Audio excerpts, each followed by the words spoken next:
अत्यंत संवेदनशील आदरणीय प्रधानमंत्री जी ने परंपरागत कारीगरों और हस्तशिल्पियों को पीएम विश्वकर्मा योजना उपहार में दी है। इसमें परंपरागत जो हमारे हस्तशिल्पी हैं, कारीगर हैं, उनका न केवल ट्रेनिंग दी जाती है बल्कि टूल किट के लिए एक पैकेज भी उन्हें उपलब्ध कराया जाता है। उन्हें राज्य सरकार की ओर से संचालित ओडीओपी और विश्वकर्मा श्रम सम्मान जैसी योजनाओं के माध्यम से भी उनकी ट्रेनिंग और उन्हें टूल किट वितरण करते हुए 4 लाख से अधिक ऐसे हस्तशिल्पी और कारीगरों को अब तक यहां पर ट्रेनिंग देकर के वोकल फॉर लोकल मंत्र को, स्वदेशी का एक संकल्प देकर के हुनरमंद कारीगरों को भी एक नया बाजार उपलब्ध करवाने का यह एक प्लेटफॉर्म बना है। मुझे बताते हुए प्रसन्नता है कि आज उत्तर प्रदेश में 77 जीआई उत्पाद के साथ ही उत्तर प्रदेश देश का शीर्ष जीआई कैपिटल बना है। इस वर्ष हम लोगों ने 75 नए उत्पादों को जीआई टैग प्राप्त करने के लिए आवेदन हम करने जा रहे हैं। इस प्रकार प्रदेश अपने हजारों वर्षों की उस विरासत को, जो एक धरोहर के रूप में उत्तर प्रदेश में मौजूद थी, उसे सजाने, संवारने और उसका संरक्षण करने का कार्य हम इसके माध्यम से आगे करने जा रहे हैं। और यहां पर जो हमारे स्टॉल्स लगे हुए हैं, इनमें 60 से अधिक जीआई टैग स्टॉल भी इस पूरे कार्यक्रम के दौरान हम सबको यहां पर देखने को मिलेंगे। Startups, ODOP,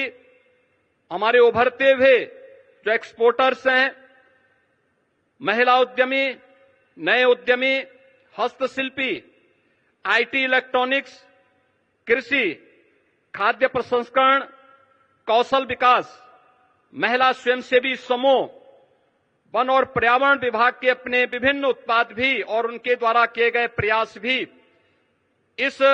UP international trade show के माध्यम से यहां पर प्रस्तुत किए गए हैं। फरवरी 2023 में उत्तर प्रदेश में ग्लोबल इन्वेस्टर समिट आदरणीय प्रधानमंत्री जी के कर कमलों से उद्घाटन हुआ था, जिसके माध्यम से 40 लाख करोड़ रुपए का निवेश का प्रस्ताव उत्तर प्रदेश को प्राप्त हुआ।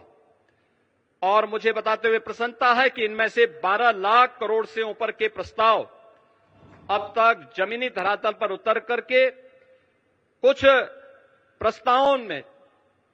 कुछ उद्यमों में प्रोडक्शन भी प्रारंभ हो चुका है। और उन्हीं में से 5 लाख करोड़ का हम नवंबर 2025 में प्रस्तावित कर रहे हैं, जिन्हें ग्राउंड ब्रेकिंग करने की तैयारी वर्तमान में चल रही है। पिछले 11 वर्ष में आदरणीय प्रधानमंत्री जी की प्रेरणा से उत्तर प्रदेश के परंपरागत उत्पाद को, जिनकी संख्या वर्तमान में 96 लाख से अधिक है, उस एमएसएमई उत्पाद को, प्रत्येक यूनिट को सामाजिक सुरक्षा की गारंटी देते हुए उत्तर प्रदेश के अंदर आगे बढ़ाने का कार्य हुआ है। आज इसके माध्यम से 2 करोड़ से अधिक नागरिक और युवा यहां पर रोजगार और नौकरी प्राप्त कर रहे हैं। कृषि के बाद रोजगार का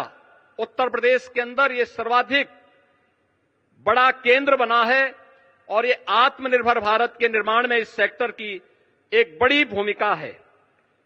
मुझे बताते हुए प्रसन्नता है कि ओडीओपी और पीएम विश्वकर्मा के बाद उत्तर प्रदेश ने व्यापक रूप से एक लैंड बैंक, क्योंकि बड़े उद्योगों के लिए लैंड बैंक की आवश्यकता पड़ती है, लेकिन उत्तर प्रदेश ने कुछ प्राइवेट इंडस्ट्रियल पार्क की भी एक स्कीम आगे बढ़ाई है, जिसमें अब तक 11 ऐसे फ्लैश पार्क उत्तर प्रदेश के अंदर स्थापित हो चुके हैं। इसके माध्यम से भी उत्तर प्रदेश ने तेजी के साथ निवेश को अपने यहां आमंत्रित किया है, रोजगार के नए अवसरों का सृजन किया है।